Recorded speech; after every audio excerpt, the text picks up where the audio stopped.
क्लासमध्ये आपण थर्मोडायनामिक्सच्या कन्सेप्टच्या संदर्भात माहिती अभ्यास करत असताना आत्तापर्यंत आपण काही कन्सेप्ट बघितले की थर्मोडायनामिक्सचा अभ्यास म्हणजे आपण ज्या पोर्शनवर करतोय त्याला सिस्टीम आणि बाजूच्या भागाला आपण काय म्हटलं सराउंडिंग। एनर्जीच्या ट्रान्सफॉर्मेशनचा आपण काय करतोय अभ्यास करतोय। एनर्जी एक तर हीटच्या स्वरूपात किंवा वर्कच्या स्वरूपात सिस्टीम कडून सराउंडिंग कडे किंवा सराउंडिंग कडून सिस्टीम कडे ट्रान्सफर होते। आतापर्यंत आपण यांच्या कन्सेप्टच्या संदर्भात अभ्यास करत असताना मागच्या क्लासमध्ये फर्स्ट लॉ ऑफ थर्मोडायनामिक्स बघितला की energy is neither created nor destroyed, it can be transfer from the one form to the another form. की एनर्जी क्रिएट करता येत नाही, ती डिस्ट्रॉय होत नाही, त्यांचं काय होतं ट्रान्सफॉर्मेशन होतं। आणि थर्मोडायनामिक्स मध्ये आपण एनर्जीच्या ट्रान्सफॉर्मेशनचा अभ्यास करतोय। फर्स्ट लॉ काय सांगतोय की एनर्जी क्रिएट करता येत नाही आणि ती डिस्ट्रॉय पण होत नाही, फक्त त्याचं काय होतं एका स्वरूपातून दुसऱ्या स्वरूपात ट्रान्सफॉर्मेशन होतं। एनर्जीचं ट्रान्सफॉर्मेशन कसं होतं, एनर्जी कुठून कुठं ट्रान्सफर होते यांच्या संदर्भात अभ्यास करायचा असेल तर त्याच्यासाठी आपल्याला सेकंड लॉ माहीत असणं आवश्यक आहे। सेकंड लॉचं म्हणणं काय होतं की एनर्जी ट्रान्सफर होते पण कुठून कुठं the higher concentration to the lower concentration. For example की या ठिकाणी आपण बघूया की आपण थर्मोडायनामिक्सचा फर्स्ट लॉ बघितलं की एनर्जीचं काय होतं ट्रान्सफॉर्मेशन, पण सेकंड लॉचं म्हणणं काय होतं की एनर्जी कुठून कुठे ट्रान्सफर होते higher concentration to the lower concentration. For example की या ठिकाणी आपण दोन टँक घेतले की या ठिकाणी एका टँकला आपण नाव देऊया ए, दुसऱ्याला बी, आणि दोन्ही टँक मी बॉटम ना एका पाईपनं काय केलेले जोडलेले आहे। आता टँक ए पूर्ण पाण्याने भरलेलं आहे आणि बी कसं आहे रिकामा आहे, आणि दोघांना बॉटम साईडला पाईपनं जोडल्याच्या नंतर आपलं ऑब्झर्वेशन काय राहील की ए टँक मधलं पाणी खालच्या दिशेला येईल आणि बी टँक पाण्याने काय होईल भरायला सुरुवात होईल। म्हणजे ए टँक कडून पाणी कोणत्या टँक कडे जाईल बी टँक कडे जाईल। मग आता या ठिकाणी बघा पाण्याचं सर्वात जास्त प्रमाण कोणत्या टाकीमध्ये होतं तर ए टँक मध्ये या ठिकाणी पाणी कसं होतं जास्त होतं आणि बी मध्ये पाणी नव्हतं। म्हणजे पाण्याचं प्रमाण कॉन्सन्ट्रेशन ए मध्ये जास्त होतं बी मध्ये कमी होतं, म्हणून पाणी कुठून कुठं फ्लो आलं ए कडून बी कडे पाणी काय होईल फ्लो होईल। आणि पाणी फ्लो होणं कुठपर्यंत चालू राहील तर या ठिकाणी बघा दोन्ही टाकीमध्ये पाण्याची लेवल जेव्हा समान होईल ते तोपर्यंत पाणी ए कडून बी कडे काय होईल फ्लो होईल। पण दोघांमध्ये पाण्याची लेवल जर समान झाली तर पाणी ए कडून बी कडे फ्लो होणार नाही। म्हणजे जेव्हा इक्विलिब्रियम स्टेट अटेन होईल तेव्हा मात्र एनर्जी फ्लो होणार नाही। आणि म्हणजे पाणी फ्लो झालं नाही म्हणजे असंच एनर्जीच्या संदर्भात की एनर्जी सुद्धा नेहमी ज्या भागामध्ये एनर्जीचं प्रमाण सर्वात जास्त आहे त्या भागाकडून ज्या भागामध्ये प्रमाण कमी आहे त्या भागाकडे काय होते एनर्जी फ्लो होते। की energy is always flow from the higher concentration to the lower concentration in a unidirection. Unidirection मध्ये ती एनर्जी काय होते फ्लो होते। आणि केव्हापर्यंत फ्लो होते जोपर्यंत इक्विलिब्रियम स्टेट म्हणजे दोघांकडे समान पाण्याचं प्रमाण झाल्याच्या नंतर पाणी ए कडून बी टँक कडे फ्लो होणार आहे का तर नाही, फ्लो होणार काय होऊन जाईल स्टॉप होऊन जाईल। म्हणजे जोपर्यंत इक्विलिब्रियम स्टेट अटेन होत नाही तोपर्यंत एनर्जी या एक्झाम्पल सारखं हे higher concentration to lower concentration काय होतं फ्लो होतं। म्हणजे सेकंड लॉ म्हणणं काय की energy is always flow from the higher concentration to the lower concentration in a unidirection. की युनिडायरेक्शन मध्ये एका दिशेनं energy higher concentration to the lower concentration काय होते फ्लो होते। आणि या ठिकाणी केव्हापर्यंत फ्लो होते जोपर्यंत एक इक्विलिब्रियम स्टेट मिळत नाही तोपर्यंत एनर्जी कंटिन्युअसली काय होत जाते फ्लो होत राहते। आणि यालाच आपण काय म्हणतोय सेकंड लॉ ऑफ थर्मोडायनामिक्स। की second law of thermodynamics example बघूया आपण की मी या ठिकाणी एक मेटलचा रॉड घेतला, त्याचे दोन टर्मिनल घेऊया आपण ए आणि बी. आता या दोन टर्मिनल पैकी मी ए टर्मिनल कडे या ठिकाणी याला हीट सप्लाय करतोय. आता या ठिकाणी बघा, या दोन भागांपैकी मी ए भागाकडे हीट सप्लाय केलं, त्याला गरम केलं, तर पूर्ण एच पार्ट गरम होईल का? तर नाही. थोडा वेळानंतर म्हणजे जेव्हा मी ए ला हीट दिलं तेव्हा बी पार्ट कसा होता? थंड होता. पण ए ला हीट दिल्याच्या नंतर थोडा वेळानंतर ऑब्झर्वेशन आपलं काय राहणार आहे की बी भाग सुद्धा काय व्हायला सुरुवात होईल? गरम व्हायला सुरुवात होईल. पण आपण हीट कुठं दिलंय? कोणत्या पार्टला हीट दिलंय? आपण फक्त ए पार्ट, ए टर्मिनल कडेच हीट सप्लाय करतोय, त्याला हीट करतोय. तर बी पार्ट सुद्धा थोड्या वेळानंतर काय व्हायला सुरुवात होतं? गरम व्हायला सुरुवात होतं. म्हणजे हीटचं कॉन्सन्ट्रेशन ए टर्मिनल कडे हायर लेवलला आहे, तर बी कडे कसं आहे? लोअर लेवलला आहे. म्हणजे heat is flow in a unidirection. A terminal कडून बी टर्मिनल कडे हीट काय होईल? फ्लो होईल इन अ युनि डायरेक्शन. म्हणजे heat is always flow from the higher concentration to the lower concentration in a unidirection is known as the second law of thermodynamics. यालाच आपण काय म्हणते? Second law of thermodynamics. Second law काय म्हणते की first law काय म्हणते? Energy is neither created nor destroyed, it can be transfer from the one form to the another form. की एका स्वरूपातून दुसऱ्या स्वरूपात काय होतं? ट्रान्सफॉर्मेशन होतं. आतापर्यंत संपूर्ण टॉपिक जे आपण अभ्यास केलं त्यांच्यामध्ये आपण काय अभ्यास करतोय की energy are transfer from the system to the surrounding और सराउंडिंग टू द सिस्टीम. की आतापर्यंत आपण हेच शब्द वापरले की सिस्टीम कडून एनर्जी सराउंडिंग कडे किंवा सराउंडिंग कडून एनर्जी सिस्टीम कडे ट्रान्सफर होईल. मग प्रश्न निर्माण होतो की एनर्जी सिस्टीम कडून सराउंडिंग कडे का ट्रान्सफर होते? तर त्याच्या मागे सेकंड लॉ काय अभ्यास केला आपण की जेव्हाही कोणत्याही एका भागांमध्ये एनर्जीचं कॉन्सन्ट्रेशन हायर लेवलला असेल तर ती एनर्जी लोअर लेवल कॉन्सन्ट्रेशन असणाऱ्या भागांकडे काय होईल? ट्रान्सफर होईल. आणि केव्हापर्यंत ट्रान्सफर होईल? जोपर्यंत एक इक्विलिब्रियम स्टेट मिळत नाही तोपर्यंत एनर्जीचं काय होतं? ट्रान्सफॉर्मेशन होतं. म्हणजे आतापर्यंत टॉपिक आपण याच पॅटर्न मध्ये अभ्यास केला की सिस्टीम आणि दुसरा पार्ट काय? Surrounding. Energy are transfer from the system to the surrounding और सराउंडिंग टू द सिस्टीम. मग प्रश्न निर्माण होतो की why the energy are transfer from the system to the surrounding. की एनर्जी सिस्टीम कडून सराउंडिंग कडे का ट्रान्सफर होईल? जेव्हा सिस्टीम मध्ये त्या एनर्जीचं हायर कॉन्सन्ट्रेशन असेल आणि सराउंडिंग कडे लोअर कॉन्सन्ट्रेशन असेल तेव्हा ती एनर्जी सिस्टीम कडून सराउंडिंग कडे ट्रान्सफर होईल. आणि जेव्हा सिस्टीम आणि सराउंडिंग दोघांमध्ये एक इक्विलिब्रियम स्टेट मिळेल तेव्हा एनर्जी फ्लो होणं स्टॉप होऊन जाईल. ती फ्लो होणार नाही, ती ट्रान्सफर होणार नाही. आणि मन याला आपण काय म्हणते? Second law of thermodynamics. Energy are always transfer in a unidirection from the higher concentration to the lower concentration. की युनि डायरेक्शन मध्ये एनर्जी काय होते? फ्लो होते. मग आता हा कन्सेप्ट अजून आपल्याला अभ्यास करायचा आहे. त्याच्यासाठी आपण एक नवीन कन्सेप्ट अभ्यास करूया की या ठिकाणी आपल्याला एका एनर्जीच्या कन्सेप्टच्या संदर्भात अभ्यास करायचा आहे आणि ती एनर्जी आहे एन्थाल्पी. आता एन्थाल्पी म्हणजेच काय? त्यांच्या कन्सेप्टच्या संदर्भात माहिती बघूया. त्याच्यासाठी सगळ्यात पहिले डेफिनेशन.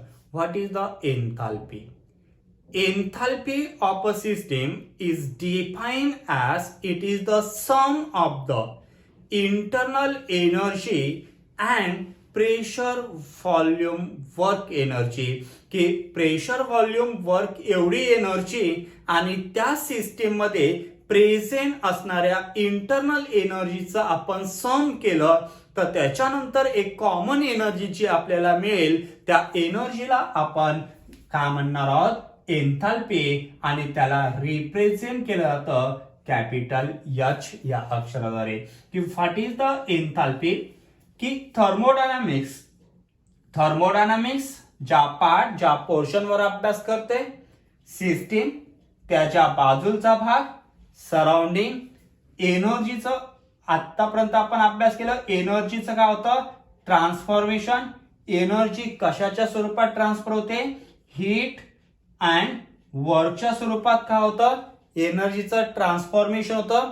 एनर्जी ट्रान्सफर झाले तर सिस्टीम मधल्या ज्या काही एनर्जी असतील त्या काय होतील, चेंज होतील. मग सिस्टीम मध्ये कोणकोणत्या एनर्जी असतील, तर सिस्टीम मध्ये खूप साऱ्या काय असू शकतात, एनर्जी असू शकतात. सगळ्यांचा अभ्यास करण्याची ऐवजी आपण काय केलं, ज्या सिस्टीम मध्ये जेवढ्या काही एनर्जी आहे त्या सगळ्या एनर्जीचं सम केलं आणि सम केल्याच्या नंतर आपल्याला एक कॉमन एनर्जी जे मिळेल त्याला आपण काय म्हटलं, इंटरनल एनर्जी. आणि या सिस्टीमची इंटरनल एनर्जी आणि प्रेशर व्हॉल्यूम इक्विव्हॅलंट वर्क जे असेल, प्रेशर व्हॉल्यूम वर्क जे असेल त्या दोघांचं सम केल्याच्या नंतर एक कॉमन एनर्जी आपल्याला मिळेल आणि त्या कॉमन एनर्जीला आपण काय म्हणणार आहोत, एन्थाल्पी. म्हणजे what is the enthalpy, enthalpy is sum of the internal energy. त्या सिस्टीमची जी काही इंटरनल एनर्जी असेल ती internal energy and pressure volume work, की pressure volume energy and internal energy या दोघांचं सम केल्याच्या नंतर एक कॉमन एनर्जी जी आपल्याला मिळेल त्या एनर्जीला आपण काय म्हणते, enthalpy. Enthalpy is defined as it is the sum of the pressure volume energy and internal energy, then that sum of the pressure volume and internal energy is known as the enthalpy. आता या ठिकाणी बघा, आता आपण एक नवीन energy अभ्यास करते, enthalpy, ज्याच्यामध्ये इंटरनल एनर्जी आणि प्रेशर व्हॉल्यूम एनर्जीचं काय केलं, आपण सम केलं. आता याच्यापैकी प्रेशर व्हॉल्यूम हे दोन्ही स्टेट फंक्शन आहे. इंटरनल एनर्जी सुद्धा काय स्टेट फंक्शन आहे. आणि हे आपण मागच्या क्लासमध्ये अभ्यास केलं की कोणत्याही सिस्टीमची इंटरनल एनर्जी कॅल्क्युलेट करणं डिफिकल्ट जातं, पण चेंज इन इंटरनल एनर्जी सहजरित्या काय करतो, आपण डिटरमाइन करू शकतो. आणि चेंज इन इंटरनल एनर्जी हे काय स्टेट फंक्शन आहे. इंटरनल एनर्जी सुद्धा काय आले, स्टेट फंक्शन. म्हणजे internal energy, pressure volume energy ह्या दोन्ही स्टेट फंक्शन झाले तर एन्थाल्पी सुद्धा काय होईल, मग स्टेट फंक्शन. की enthalpy is state function which is the depend upon the initial state and final state, does not depend upon the path follow. की तो कोणत्या पाथनं सिस्टीम मध्ये चेंजेस झाले त्यांच्यावर तो एन्थाल्पी इंडिपेंड आहे. फक्त इनिशियल स्टेट आणि फायनल स्टेट वरच एन्थाल्पी काय असते, डिपेंड असते. आणि या एन्थाल्पीच्या कन्सेप्टच्या संदर्भात माहिती आपल्याला संपूर्ण टॉपिक मध्ये अभ्यास करायचे. मग एन्थाल्पी स्टेट फंक्शन आहे आणि कोणत्याही सिस्टीमची एन्थाल्पी आपल्याला इझिली डिटरमाइन करता येत नाही, ती सुद्धा आपण या ठिकाणी चेंज इन एन्थाल्पीच्याच कन्सेप्टच्या संदर्भात अभ्यास करणार आहोत. कारण की एन्थाल्पी कोणाला म्हटलं आपण, enthalpy is sum of the internal energy and pressure volume energy. आणि कोणत्याही सिस्टीमची आपण इंटरनल एनर्जी सहजरित्या डिटरमाइन करू शकत नाही. कारण की इंटरनल एनर्जी कोणाला म्हटलं आपण, की त्या सिस्टीम मध्ये जेवढ्या काही एनर्जी प्रेझेंट आहे त्या सगळ्या एनर्जीचं आपण सम केल्याच्या नंतर जी कॉमन एनर्जी आपल्याला मिळते त्या कॉमन एनर्जीला आपण काय म्हणते, इंटरनल एनर्जी. आणि सिस्टीम मध्ये कोणकोणती एनर्जी आहे हे सहजरित्या आपल्याला डिटरमाइन करता येत नाही. त्यांच्या व्हॅल्यू, त्यांचा मॅग्निट्यूड कॅल्क्युलेट करता न आल्यामुळं इंटरनल एनर्जी इझिली डिटरमाइन करता येणार नाही. म्हणून आपण या ठिकाणी काय अभ्यास करते की चेंज इन इंटरनल एनर्जी जे स्टेट फंक्शन आहे ते आपण सहजरित्या काय करू शकतो, डिटरमाइन करू शकतो. आणि जर इंटरनल एनर्जी सहजरित्या डिटरमाइन करता नाही आली मग एन्थाल्पी त्यांच्या मदतीने कॅल्क्युलेट सहजरित्या करता येणार आहे का, नाही. म्हणून आपण काय म्हटलं की we are discuss about the change in enthalpy, की आपण कशाच्या संदर्भात अभ्यास करणार आहोत, चेंज इन एन्थाल्पीच्या कन्सेप्टच्या संदर्भात माहिती अभ्यास करणार आहोत. पहिला कन्सेप्ट समजला. पहिला कन्सेप्ट काय, आपण काय अभ्यास करते, कोणत्या एनर्जीच्या कन्सेप्टच्या संदर्भात अभ्यास करते, एन्थाल्पीच्या संदर्भात. पहिला कन्सेप्ट डेफिनिशन. आणि डेफिनिशनच्या संदर्भात अभ्यास करत असताना आपण काय बघितलं की it is the sum of the internal energy and pressure volume energy. आणि या दोघांच्या समलाच आपण काय म्हटलं एन्थाल्पी.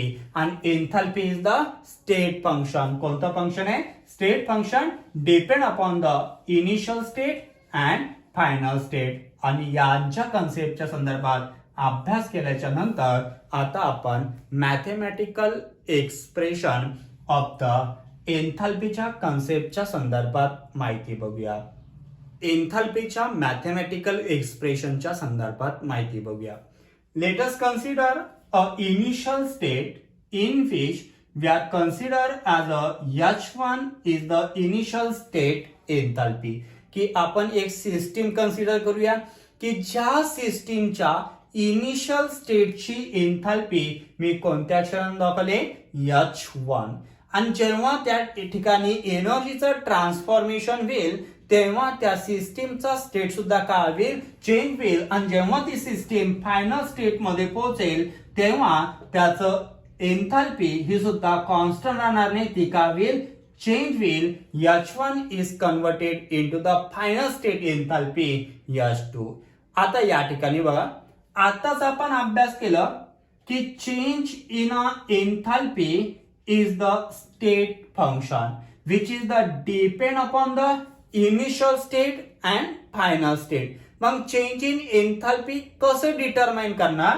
तर change in enthalpy is nothing but equal to the final state enthalpy minus initial state enthalpy. Equation number first. पहिलं equation मिळालं की what is the change in enthalpy? Change in enthalpy final state enthalpy minus initial state enthalpy. पण आताच आपण define केलं, अभ्यास केलं what is the enthalpy? Enthalpy is sum of the internal energy and pressure volume energy. की what is the definition of enthalpy? Enthalpy is sum of the internal energy and pressure volume energy. आणि या समलाच आपण काय म्हणते? Enthalpy. आता ही enthalpy जर आपण initial स्टेटला अभ्यास केलं तर आपल्याला एन्थाल्पी इनिशियल स्टेटची काय मिळेल? What is the initial state enthalpy at a constant pressure and temperature. की हे आपण सगळं कोणत्या कंडिशनवर अभ्यास करतोय? When the temperature of system remain the constant and pressure of system are also remain the constant. When pressure of system remain the constant, then what is the enthalpy is given?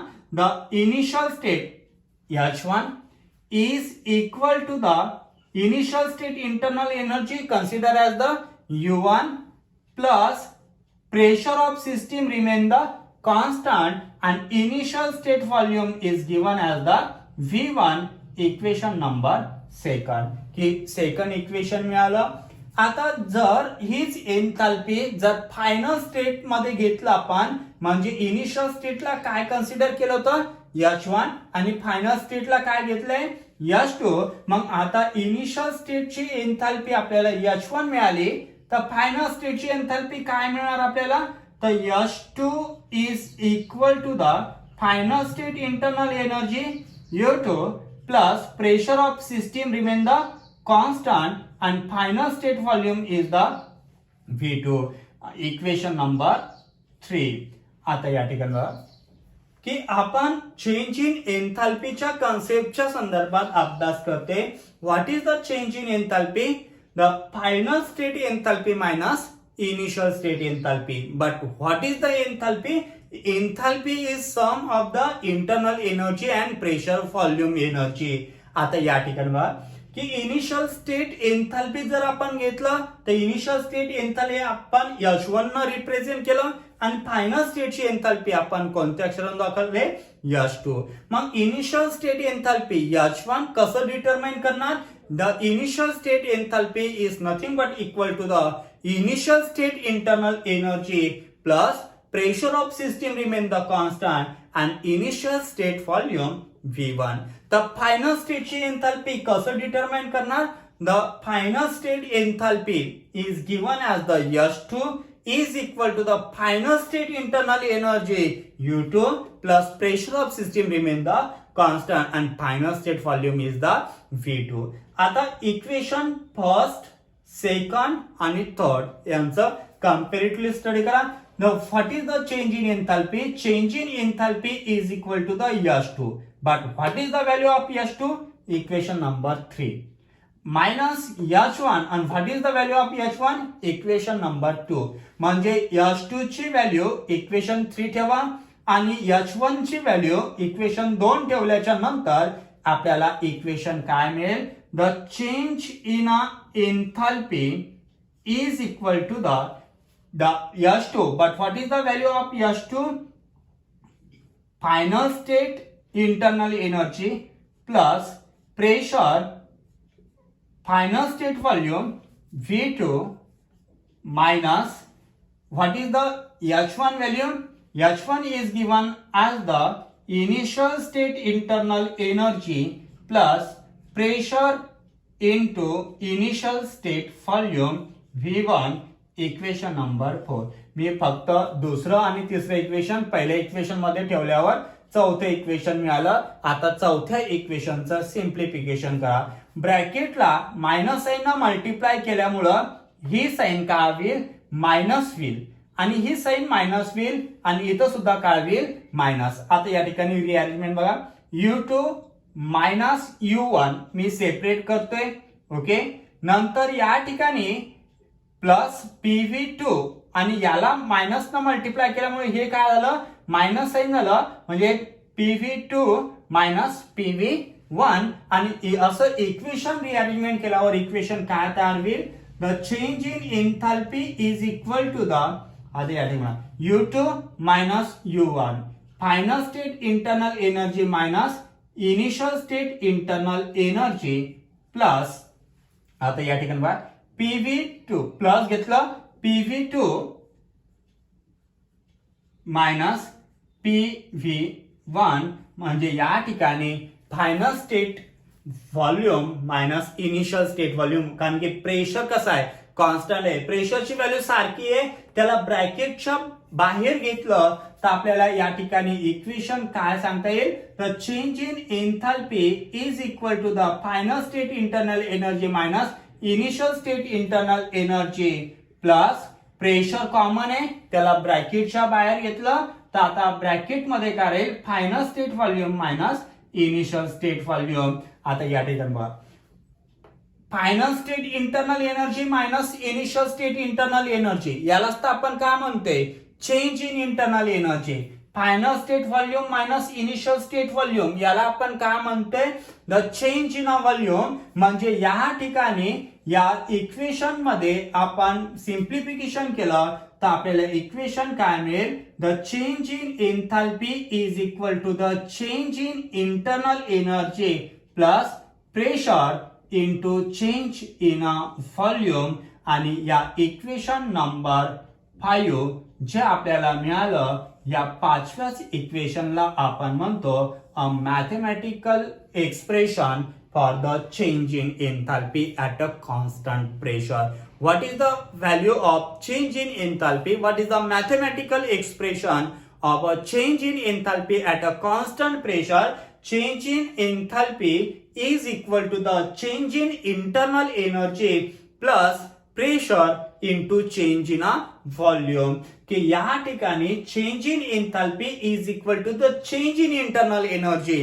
की या ठिकाणी एनर्जीचं transformation झालं तर सिस्टीमचं मध्ये internal energy काय होईल? Change होईल. Pressure of system remain the constant. की प्रेशर कॉन्स्टंट असताना आपण अभ्यास केलं ते change in a volume are take place. म्हणजे change in internal energy plus pressure into change in a volume. मग तेव्हा त्या सिस्टीमची एन्थॅल्पी सुद्धा काय होईल? चेंज होईल.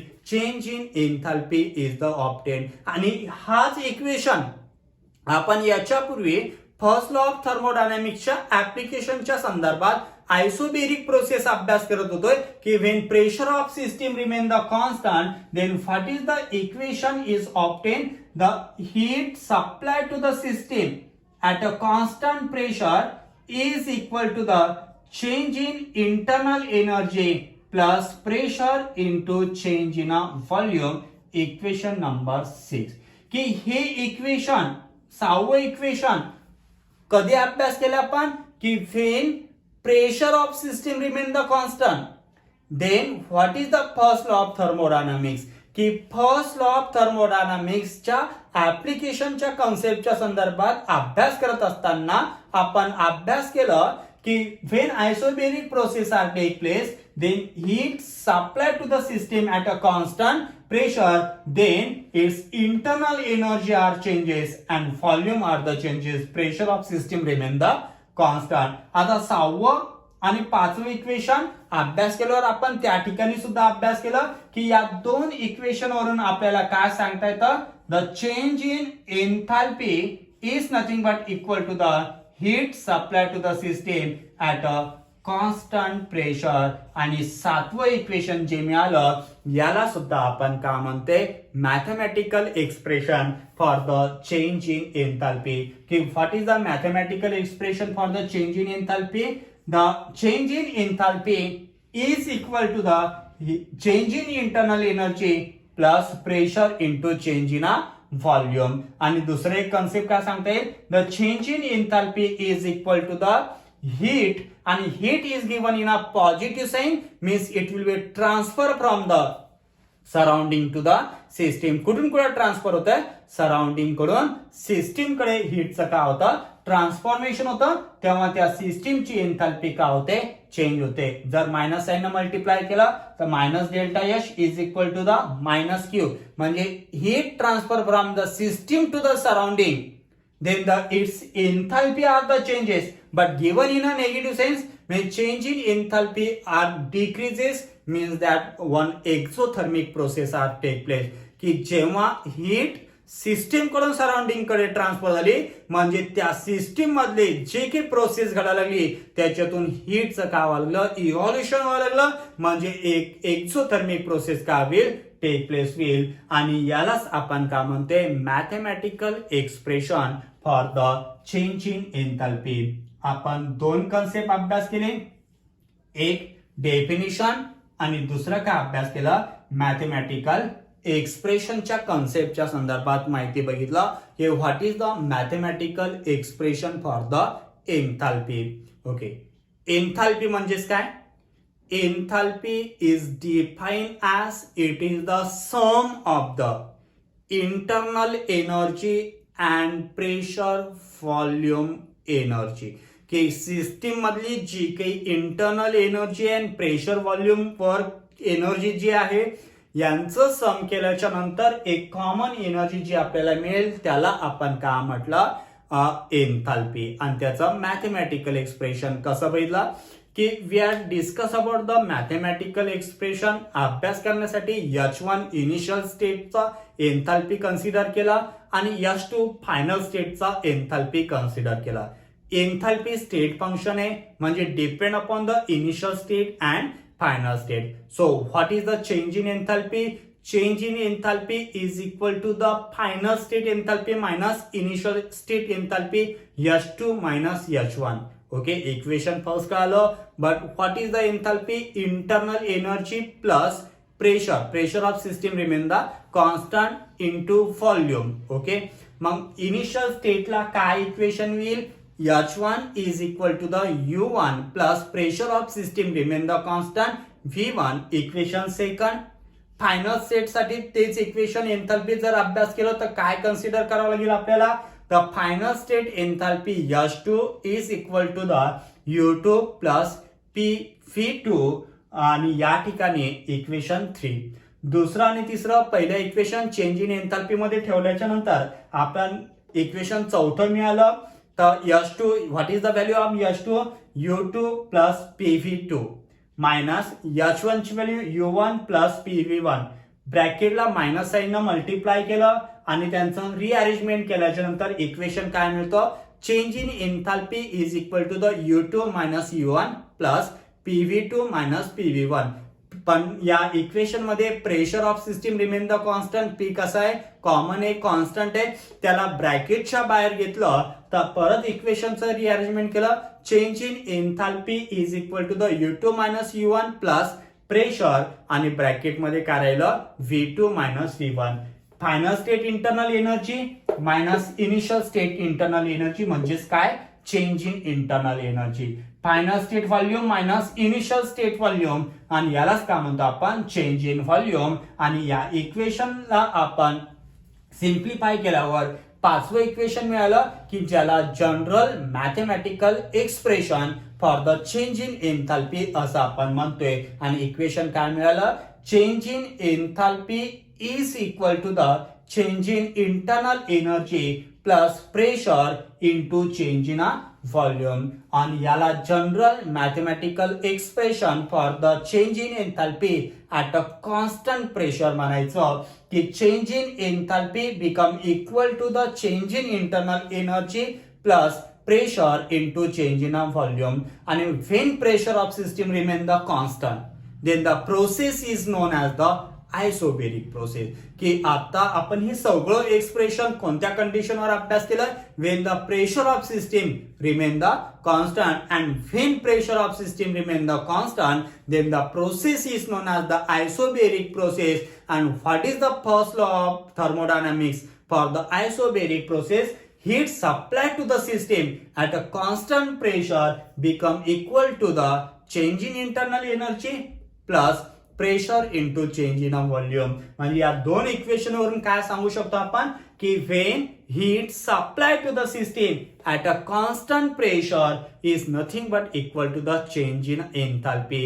की जेव्हा ही कॉन्स्टंट प्रेशर असताना हीटचं ट्रान्सफॉर्मेशन सराउंडिंग कडून पॉझिटिव्ह सराउंडिंग कडून सिस्टीम कडे ट्रान्सफर होईल तेव्हा त्या सिस्टीमची एन्थाल्पी काय होईल चेंज होईल. म्हणजे enthalpy changes due to the transformation of the heat energy. की हीट एनर्जीच्या ट्रान्सफॉर्मेशन मुळे त्या सिस्टीमची एन्थाल्पी काय होईल चेंज होईल. आणि या ठिकाणी बघा when heat positive change in enthalpy positive means that की जेव्हाही कोणत्याही केमिकल प्रोसेसची change in enthalpy positive sign मध्ये असेल तर याचा अर्थ हीट सुद्धा काय आहे त्याची पॉझिटिव्ह साइन आणि पॉझिटिव्ह साइन मध्ये आहे.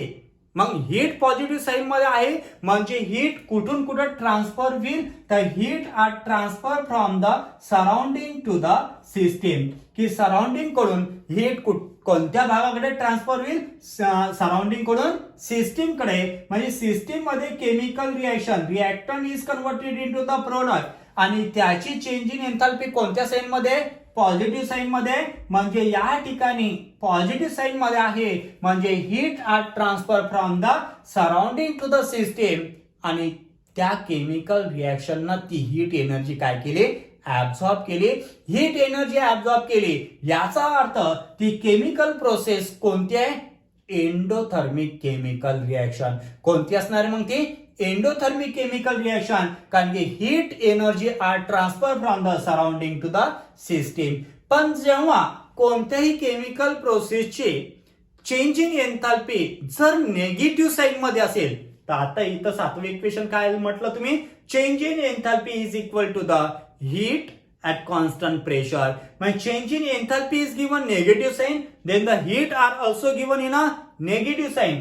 म्हणजे दोन्ही पॉझिटिव्ह आहे त्याला नेगेटिव्ह साइन ना मल्टिप्लाय केलं तर दोन्ही कडे काय होईल minus delta H is equal to the minus Q आणि minus Q negative sign of the heat means that heat energy are transferred from the system to the surrounding. की negative sign मध्ये heat आलं म्हणजे याचा अर्थ काय heat transfer होईल कुठून कुठं सिस्टीम कडून सराउंडिंग कडे आणि सिस्टीम कडून सराउंडिंग कडे हीट ट्रान्सफर झाली म्हणजे त्या केमिकल प्रोसेस जी घडली त्या प्रोसेस मधून हीट इव्हॉल्व झालं म्हणजे हीट एनर्जी लिबरेट झाली आणि सिस्टीम मधून हीट कुठं ट्रान्सफर झाली सराउंडिंग कडे. मग हीट लिबरेट केली केमिकल रिएक्शन ना हीटचं इव्हॉल्युशन झालं इव्हॉल्व झाली हीट म्हणजे याचा अर्थ ती केमिकल प्रोसेस कोणती असणार आहे एक्झोथर्मिक रिएक्शन. म्हणजे कोणत्याही केमिकल रिएक्शनची जर change in enthalpy positive sign असेल तर काय समजायचं, ती केमिकल प्रोसेस एक एंडोथर्मिक रिएक्शन आहे.